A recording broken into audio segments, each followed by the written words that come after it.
Israel Lebanon युद्ध पथ पर अग्रसर है और भारत उनको शांति पथ दिखाने के लिए प्रतिबद्ध है। प्रधानमंत्री नरेंद्र मोदी ने अपने शांति प्रयासों को आगे बढ़ाते हुए इजरायल के पीएम बेंजामिन नेतन्याहू से बात की है। इधर आज सुबह ही इजरायल ने लेबनान में जमीनी हमले की शुरुआत कर दी। इजरायल की सेना आज लेबनान में घुस गई और ताबड़तोड़ हमले किए। ऐसे में अब हिजबुल्लाह भी पलटवार कर सकता है। देखना यह होगा कि आमने सामने की ये जंग कब तक जारी रहती है या इस जंग को रोकने के लिए भारत के प्रयास कामयाब होते हैं या नहीं।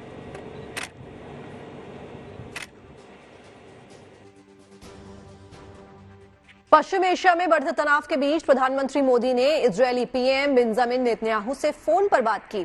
इसमें शांति बहाली, तनाव कम करने और सभी बंधकों की सुरक्षित रिहाई पर बात हुई। असल में हिजबुल्लाह और इजरायल के बीच जंग और तेज होती नजर आ रही है। अब कयास ये लगाए जा रहे हैं कि एयर स्ट्राइक के बाद इजरायल लेबनान में जमीन के रास्ते घुसने की तैयारी में है।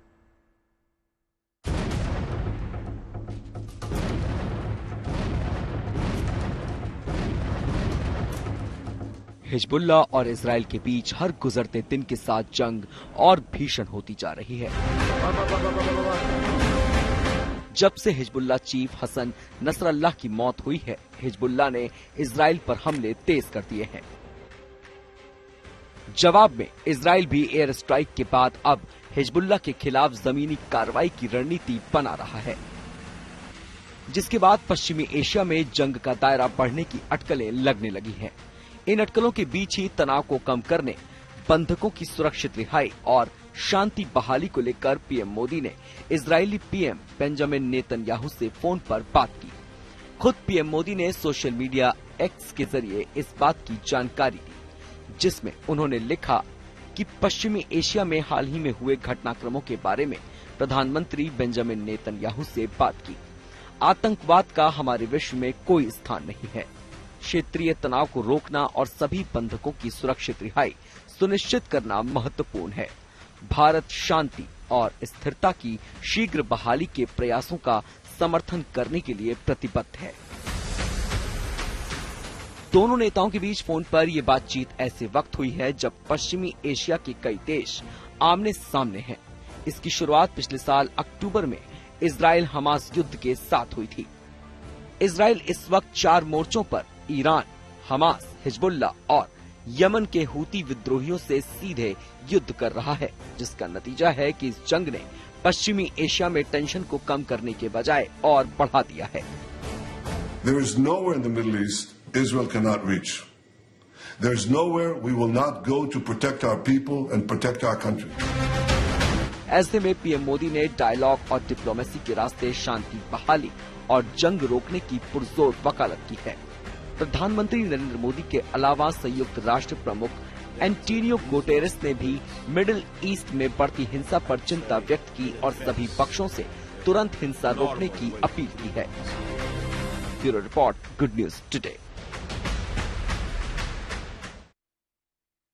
ड्रोन और मिसाइल हमलों के बाद अब इजरायल की जमीन पर कार्रवाई। जी हां, अब तो इजरायल की सेना लेबनान के अंदर दाखिल हो गई है। तो हम बता दें कि इजरायल की सेना 18 साल बाद लेबनान की सीमा में दाखिल हुई है। मतलब साफ है कि इजरायल ने लेबनान के खिलाफ ग्राउंड ऑपरेशन शुरू कर दिया है। अब इनके निशाने पर दक्षिणी लेबनान में बनाए गए हिजबुल्लाह के ठिकाने हैं। वहां उन बंकर और सुरंगों की तलाशी ली जा रही है जिन्हें हिजबुल्लाह के लड़ाके इस्तेमाल करते हैं। इजरायल ने अपने इस ऑपरेशन के बारे में अमेरिका को पहले ही बता दिया था और अपनी रक्षा के लिए अमेरिका ने इजरायल के इस कदम को सही बताया था। तो नसरुल्लाह की मौत से बौखलाए हिजबुल्लाह ने इजरायल पर ताबड़तोड़ हमले किए। उसके बाद संकेत है कि इजरायल जमीनी लड़ाई का मन बना रहा है। इजरायल के रक्षा मंत्री ने लेबनान बॉर्डर पर सैनिकों से मुलाकात की, कहा कि वो अपनी पूरी ताकत को एक्टिव करेंगे, यानी दमखम से लड़ेंगे। कयास ये भी लगाए जा रहे हैं कि एयर स्ट्राइक के बाद इजरायल अब लेबनान में जमीन के रास्ते घुसने की तैयारी में है। हिजबुल्लाह के साथ आमने सामने की लड़ाई के मूड में है। वहीं हिजबुल्लाह की ताल ठोक रहा है कि हिजबुल्लाह चीफ की मौत के बाद पहली बार संगठन के डिप्टी चीफ नईम कासिम ने जनता को संबोधित किया। साफ कहा कि इजरायल अगर लेबनान में घुसपैठ करेगा तो हमारी फौज लड़ने को तैयार है। यानी नसरुल्लाह की मौत से हिजबुल्लाह के प्लान में कोई बदलाव नहीं आया है।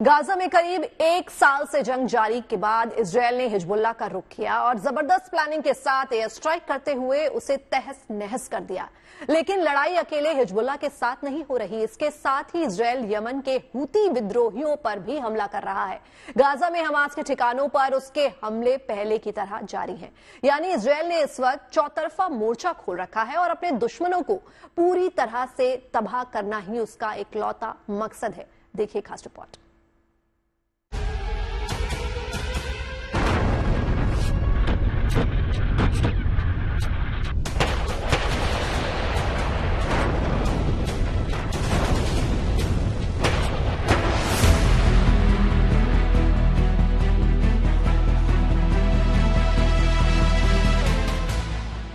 लेबनान की सरहद है जहां इजराइल के टैंक बस आदेश के इंतजार में हैं।